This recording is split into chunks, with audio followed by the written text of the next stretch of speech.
General Muhammad Ayub Khan give constitution to people of Pakistan. یعنی کہ اس نے شروعات میں کہا کہ میں جنرل ایوب خان جو ہوں آپ پاکستان کے لوگوں کے لیے قانون لے کر آیا ہوں. اگر وہ یہ کہہ دیتے کہ we people of Pakistan gave constitution to people of Pakistan تو یہ کافی بہتر تھا. یعنی کہ وہ کہہ سکتے تھے نا کہ ہم پاکستانی لوگ پاکستانی عوام کے لیے کانسٹیٹیوشن لے کر آئے ہیں, تو یہ سننے میں بھی ایک اچھا تھا. اب ایوب خان نے جب یہ بات کہی نا کہ میں ایوب خان کانسٹیٹیوشن لے کر آیا ہوں پاکستان کے لیے, تو یہ کافی کرٹیسائز ہوا. یا یوں کہہ لے کہ 1958 سے 69 کے دوران یہ کافی زیادہ کرٹیسائز ہوتا رہا.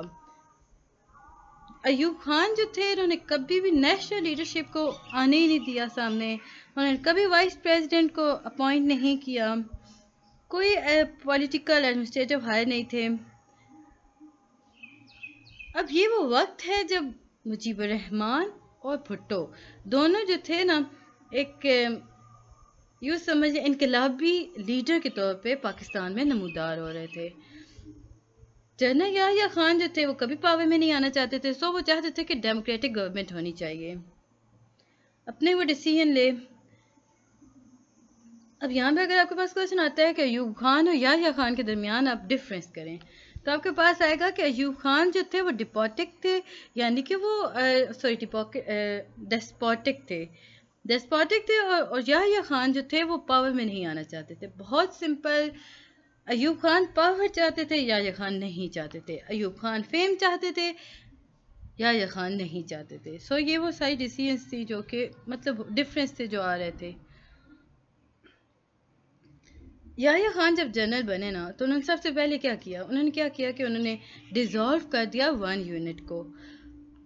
یہ سارا کچھ ہوا تھا نومبر 28 1969 اور بلوچستان کو پروونس بنا دیا. انہوں نے پارٹی کو ریووک کر دیا, 1 مین 1 ووٹ کہہ دیا. یحییٰ خان نے کہا کہ ایک آدمی ایک ووٹ ہوگا.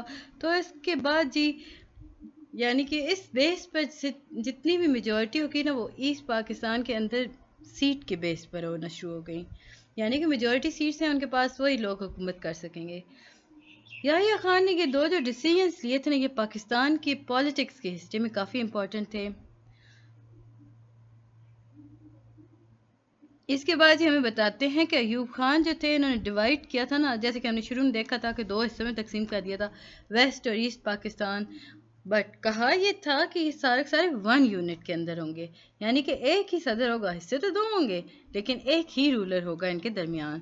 اس نے انٹروڈیوس کرایا تھا بی ڈی سسٹم کو. بی ڈی سسٹم ہم ڈیٹیل میں دیکھ چکے ہیں, بیسک ڈیموکریسی سسٹم, جس کے اندر اس نے کہا کہ 80,000 بیسک ڈیموکریٹس جو ہوں گے وہ ایکولی ڈیوائڈ کر دیے جائیں گے بہت ونگ کے اندر. یحییٰ جو تھے نا وہ انہوں نے اس میٹر کو کافی سیریس لیا. انہوں نے کنسیڈر کیا کہ 1 یونٹ اسکیم جو ہے وہ پاکستان کے لیے کافی زیادہ یوز لیس ہے. بیکاز دیکھیں پاکستانی کمیونٹی جو ہے وہ ملٹی کلچر ہے, ان کے پاس ڈفرینٹ کلچر, سو ایک یونٹ کے اندر رکھنا بہت مشکل تھا. آگے چل کے ہمیں امپورٹنٹ جو چیز ہے وہ بتاتے ہیں کہ یحییٰ felt the pulse time. He had not ended 1 unit scheme, rather he uplifted the status of Balochistan as a province in Pakistan. یہاں میں جا کے بتاتے ہیں کہ یحییٰ خان نے نا بہت ٹف ٹائم دیکھا. اس نے 1 یونٹ اسکیم کو ختم کرنے کے بجائے زیادہ تر اس کا فوکس تھا کہ بلوچستان کو ایک الگ صوبے کے طور پر سامنے لایا جائے پاکستان کے اندر. اور سیکنڈ جو تھا اس نے ریووک کیا تھا پارٹیز کو 2 ونگز کے اندر اور اناؤنس کیا تھا 1 مین 1 ووٹ. تو یاد رکھیں 1 مین 1 ووٹ کا جو لوگو ہمارے سامنے آتا ہے یہ یحییٰ خان کی وجہ سے ہے. اب یہ جو ساری باتیں تھیں نا یہ ڈیسائیڈ کی گئی تھی ان LFO, جس کے اندر کہا یہ گیا تھا کہ سمپل میجورٹی ریکوائرڈ ہوگی کانسٹیٹیوشن بنانے کے لیے. اب یہ 30 مارچ 1970 کو LFO کا اجلاس ہوتا ہے. اس میں بتایا جاتا ہے کہ آپ الیکشن کرائیں گے, الیکشن کی ٹائم کتنا ہوگا, کتنی مدت میں, اس کا پورا فریم ورک کر کے بتا دیا گیا تھا کہ کس طرح الیکشنز ہونے ہیں. آگے چلتے ہیں تو ہمارے سامنے آتا ہے legal frame work of Pakistan. It was clear from the legal framework order that Pakistan will be a federal state. The national integrity and sovereignty will be the ensured in democratic norm.